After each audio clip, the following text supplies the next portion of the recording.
Hey everyone, Ekman here with another video, and today we have a top 8 breakdown for the Carta Magica Dragon Ball Super 5th anniversary tournament that they had this past weekend. It was a best of one with pre-side, and it was 32 players with these 5 rounds getting to this top 8 that we see here today. So we don't have obviously a lot of BT19 tournaments yet, so I did want to cover this one just to kind of go over some different decks that we saw for this one. And big shoutouts to Carta for not only running these events, but also for giving the deck list to me to give to you guys as well. So if you guys appreciate these videos, please consider hitting that like and subscribe button. But getting on into it, we do have 2 Kidku Reboot, 2 of the Super Saiyan 4 Goku and Vegeta, a BT6 Gogeta, which did end up winning the event, a Super Saiyan God Goku, a Universe 7 Goku, and an SS4 Vegeta as well. So really a lot of Gokus in this top 8. The only one that technically isn't Goku or part of Goku is the SS4 Vegeta, which is really interesting here. But a lot of these we've been seeing be very strong. I think most of these topped the national event in North America this past week, besides actually about half, right? Because SS4 Vegeta did not, the Kidku Reboot definitely did not, and also the Universe 7 Goku as well. So I think those are some unique picks. But we are just going to go over each one of these decks, honestly, since we only have 8 to go over today anyways, and I kind of just want to go over and kind of compare and contrast them. So we're going to start this video off, and we're going to go over the first place list of Jean's BT6 Gogeta. Starting off, we do have the first place Gogeta list. So this is Jean-Sébastien's first place BT6 Gogeta that has been obviously hyped up with the kind of OTK kind of combo that is with this deck. And that's pretty much looks like to be all or nothing on how this build kind of goes. So the combo for this generically is with the new Z battle card. So essentially what you do is you can get this out on turn 2, and when you play it on turn 2, you can awaken to get that 1 more energy for the 1 that says if your leader is a red Gogeta BR card, play up to 1 Gogeta BR, then a cost of 8 for your hand on top of this card in active mode with non-keyword skills negated until the end of your opponent's next turn. And that generically can go into this guy, which will still have triple strike and dual attack, which is nice. But also, you can go from there into this guy, which is a big ultimate barrier double strike that lets you just play it for free. It goes for free by placing it into the battle area to the drop area. So this comes out new, so it always comes out in active mode. And also everything gets minus 5k with permanent with it too. So just very oppressive. And if you're not prepared for this coming down for turn 2, you're going to be in a really rough spot. And just the fact that you have to get rid of this on just the fact that this can be across the board on turn 2 is very scary, and honestly very, very difficult to get rid of in those kind of situations. So very strong leader, or there's a secret rare for this, especially just to be dropped down very, very early from this deck. So the rest of this deck is just kind of to facilitate your choices and getting to that very consistently. We do see like a lot of these Gokus and Vegetas to be able to facilitate that. Just being able to like take some life from the Union Fusion auto from Godly Aura, as well as just your leader being able to once per turn. So if you have to take 4 damage, you can do it pretty easily on turn 1. You're able to active main. If you're able to play Godly Aura, you're able to do it and use it into one of these Vekus for free, essentially. So you get this, and then you can activate main them back into your hand. So if you find that one, I believe, yeah, this just looks up top, so you can't do that. Does this one? No. So you have to find specifically Godly Aura if you want to help make sure you awaken on turn 2. But if you're able to do this with one of the Vekus, you just do these for free and then put them back into your hand. And so this just says like take a life for free, essentially, which is very strong. And then by able to do that again on turn 2 and the activate main, you're able to awaken to get the rest of that off. But that is literally all this deck's trying to do.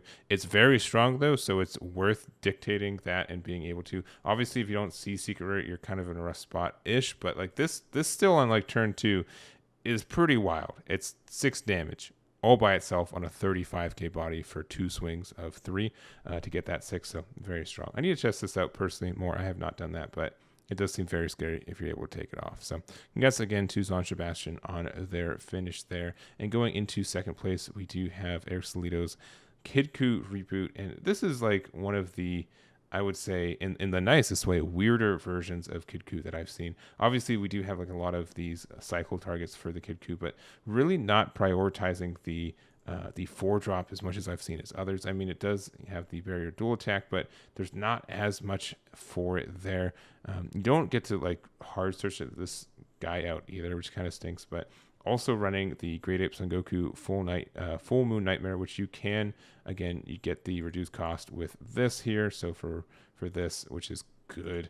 And then if your leader is yellow and has Son Goku in his character name, and you have 4 more energy when this card's played, switch all other cards in your battle area to rest mode, then choose all of your opponent's battle cards in unison in field, all in rest mode, and place them in their owner's drop. So very strong being able to get rid of all of these cards. And unison removal is like the biggest thing, right? Obviously, it was a little bit bigger before we did have like the black smoke, but that removal is very good on a big triple strike. There's no protection on this guy, so you'd have to worry about like a deflect on a god ceiling, but that can be very strong against some decks.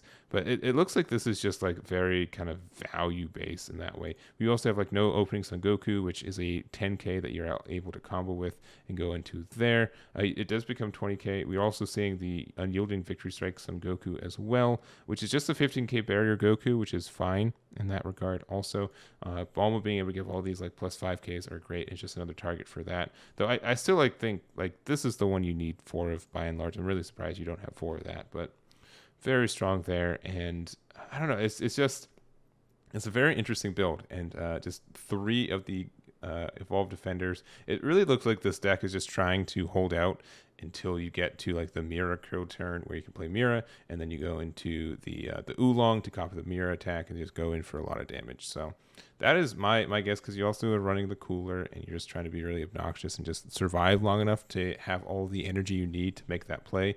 Which I think is fine, especially you see 4 of the Great Ape Son Goku Saiyan Instincts for just more card draw. It looks very, very value based and not more like it doesn't look like it goes very wide in the board. You just draw a lot of cards and you get a lot of cards for what you're doing, kind of stuff. But that is the deck list here for Eric, and we're going to just quickly go over Jesus's Vega's Junior's build as well.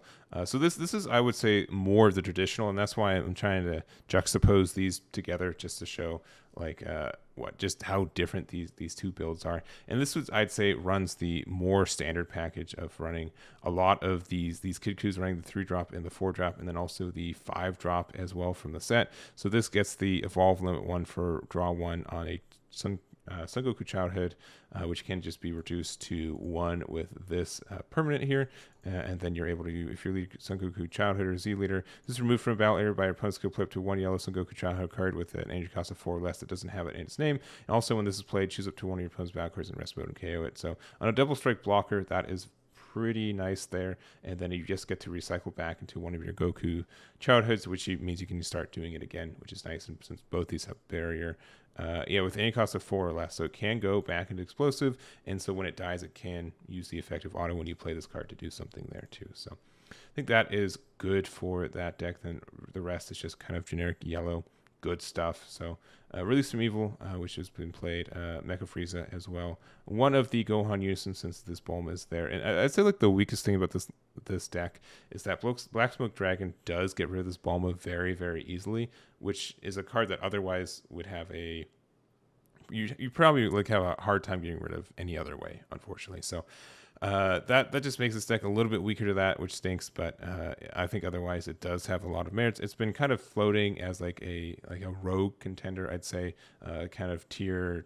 2 to 1.5 in a lot of ways. It's been strong. And one of the better yellow decks. I think yellow is just kind of missing a big oomph factor that a lot of other decks are kind of seeing right there. So congrats to Jesus or Jesus, however you pronounce it, for your top finish there. And then next up we do have Matthew McGregor for the SS4, Goku and Vegeta. And I don't have a lot to say about these decks that I don't already kind of say. A lot of this is just about itself. Like you play a good chunk of your decks is just these SS4 Vegetas and Gokus from there. They're very strong. Obviously, they're very archetype dependent. And I think one big thing to kind of say about this deck is that it is matchup dependent, but the 8-drop doesn't hit the board as often. I think a lot of people are recognizing that this is just a really strong card that's going to exist and going to be an option. So they have ways to play around it or not play into it. And because of that, they, at least based on my interactions with nationals for North America too, you just get a lot of value off this, off the Unison, and off your Z battle cards as well. So Rush Attack Vegeta is just a heck of a card. Defender of Life is like anything but. It just hits that life. And then also your like emergency Z leader is important there too. So this is Matthew's list, and I do just want to show off also real quick. This is the 6th place. This is Craig Cartwright's list too. The only kind of big differences I've seen about this one, I would say like this is like a mildly spicier version, deciding to use the SS4 Vegito as your secret rare as opposed to the Vegeta. And one big thing about these two is that I think the Vegeta by and large is better, but the fact that this is an overrealm for 0 that you don't need anything else means that you can, if you do have to go on like the defense of the SS4 Gogeta, even if you have to miss your charge step, being able to just play this for free and have a quadruple strike for 0 energy, I think is more impactful for this leader at times. So I do think it's a toss-up for the decisions there. Also running the SS4 Gogeta Indomitable Might as well, which you can play for 3 off the activate main and get plus 5k to your leader until the start of your next main phase. So it works on defense too. People have been shying away from this card, but there is a temptation to run it. There is a reason why people do want to run it. I think the only thing is that you have to have 3 or more red or black Saiyans in your energy and or battle area, and that can sometimes be a little bit tricky. You have to be careful on your charges there, but otherwise strong. Also, gigantic meteor in the main of being able to, if your turn, choose any if your leader's a mono red Saiyan, you get to play this for 1, and it's an activate battle. Either if it's your turn, choose any number of your opponent's battle cards that add up to 30k power or less, and you get to KO them.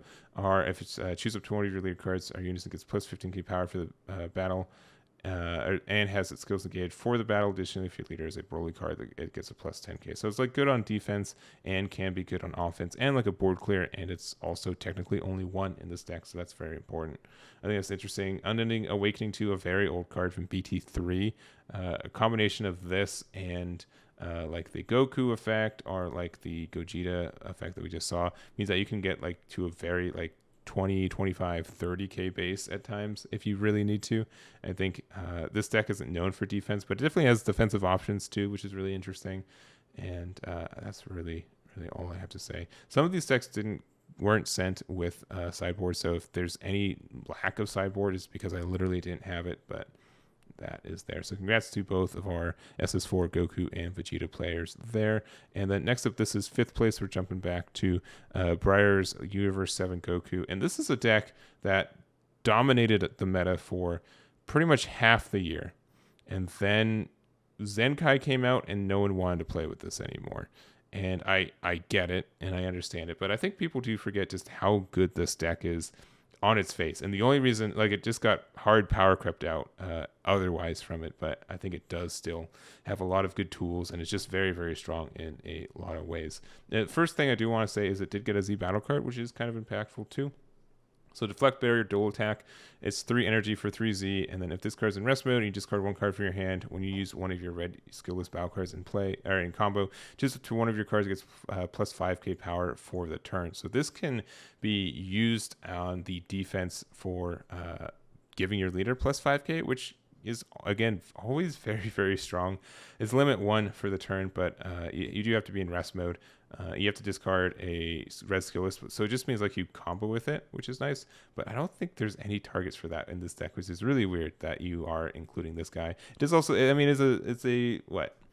Dual attack, barrier, deflect, which is okay, I guess. And then also if your leader is red, you switches to rest mode, add 1 red skillless battle card if you drop to your hand. So you can't play this. It's just for the dual attack barrier is all I'm saying, right? Like, it's, you got this really interesting card, and to not have any vanillas to run with it is interesting. And I think if you did run the package, you could get some value off of it. But anyways, I digress. This is a still very strong archetype, being able to play all of these cards. Like this Aandroidd, being able to play this on like turn 2 is still good on a double strike. That also, like, for one, that also like finds cards is good. We've seen it with this Golden Frieza as well, being able to get rid of something and have dual attack and play this for free or for 1 as well. Like, all this stuff is very good, and I think this deck is strong. It's something that I haven't really investigated, but I think I like Red's just overtuned right now still, and just the fact that this deck isn't meta and because the other decks are overtuned is just I think something that shows that. So is this also from the... Yeah, we also do have this Aandroidd 18 that's new too also. So negate counterattack for 1, hit the attack, the play this card, then choose up 20 of your opponent's battle cards. It gets minus 15k for the turn. And then also, if your lead card is mono red, Universe 7, Sparking 7, you get to make this a 1 cost. And also, permanent of this card would be... if this card would be moved from a battle area, removed from the game instead, my apologies. And also, you can activate this counter skill from your drop by paying its energy cost and discarding 1 card from your hand. So this is almost always live, which is interesting there. That's the whole thing. So anyways, congrats to Biriarr for their finish there. Going into 7th place, this is the Super Saiyan God Goku, which obviously has been very popularized by the North American Nationals that we've had this past weekend. It's strong. I've saw a lot of matches with that this month. You get a lot of great recursion. The Piccolo Pan package is great just for some early like energy. Like if you got nothing better to do with your energy, it's great. This Piccolo being able to be just as like, this is such a flexible card. 20k dual attack that can have barrier if you need to. It's just for a turn and your turn and your opponent's turn are being able to play a Pan, which just means like you get to draw 2 because Pan draws a card from play, and it has barrier, which means you're probably going to be able to combo with it later. Is very good. The Super Saiyan Rose Goku Black is great too. It's a 20k double striker. When this card is played, draw 1, then choose up to 1 of your opponent's battle cards, any cost of 4 or less, place at the bottom of his owner's deck, and you get to play this for 1 on turn 3 or 4 afterward at an active battle. Like a great card. A great card for just removal. The new Son Gohan rare, the Power Reclaimed, is in a good spot, and this is just... It's a very, very strong deck in a lot of ways. So I don't have a lot to say about this. I think it's pretty self-explanatory what makes this deck tick right now. And it's just, it's flexibility, being able to get the power of the Super Saiyan God Son Goku, the 8-drop Goku as well, Kaioken, being able to get all of the power from that. All this is good. Just a very, very strong deck. So congrats to Samuel. I don't think I said the name. So Samuel, congratulations to your finish there. And to finish off the video. To finish off the video, my goodness, we do have the Victor Ramirez Super Saiyan 4 Vegeta, which going into Nets, I definitely thought Vegeta was the best Blue Saiyan leader, and I was wrong, but it is still a very good one in a lot of ways. It's still just as obnoxious for pretty much ever. This Vegeta is just still the bane of my existence in a lot of ways. I think it is incredibly strong. I'm still surprised it's in this meta. It does so much for 6, and especially, obviously it's supposed to be in a deck that ramps, but so many other decks can take advantage of it. I think it's just in a really good spot right now as well. And there are ways to counterplay it, but there are not as many. You can't consistently say, like, you can pretty consistently get this guy off, which is really rough at times. We did also get, obviously, the new Bulma fighting for Vegeta from the anniversary box as well. Being able to get a double strike in this deck is fantastic, because normally you'd be wanting to play Champa, but being able to play this and not get rid of your blue is fantastic. And then this is more, I'd say, like a mean defensive, especially with like the internal energy shift. To get the attack, then when your opponent reveals top card of the deck, if it's a battle card, choose up to 1 of your battle cards and 1 of your energy, and switch into active mode. So when you have like one of your big blue blockers, such as the Super Saiyan Son Goku or the Super Saiyan 4 Vegeta, or even the Vegito later in the game, that can be very strong for you there. And like, especially since there's so many decks that are running like the Borgos effect, you have to be a little bit careful with this. Choose up to 1, so you can't always get the energy back. But and what does Borgos say outright again? Let me just make sure. So when your opponent switches their energy to using a counter skill, so it doesn't matter if you play it for free or not. You have to be careful about getting that energy back from there. They're also playing the Majin Defier West Supreme Kai in this too, which is scary, which means you just have some more ramp to get into Vegeta 1 turn earlier as well, in case none of these hit. So you have to be careful for that one. Though I will say Majin Defier is not as strong as it could be, because they're, with the Black Smoke Dragon, it is very easy to get rid of these barrier cards right now, are very accessible for a lot of decks, so it's harder for that. But at the same time, if your opponent is using 2 energy to get rid of your 2 cost card, you're going to win on the energy game too. So I think that's a fair kind of point for that as well. But that is going to kind of wrap up this deck profile and this event breakdown as well. So thank you guys so much for watching. I really do appreciate it. Congrats to all of our finalists for this event, and thank you again to Carta for running the event as well as giving me the list to give to you guys. So again, thank you guys so much for watching, and I'll catch you all next time.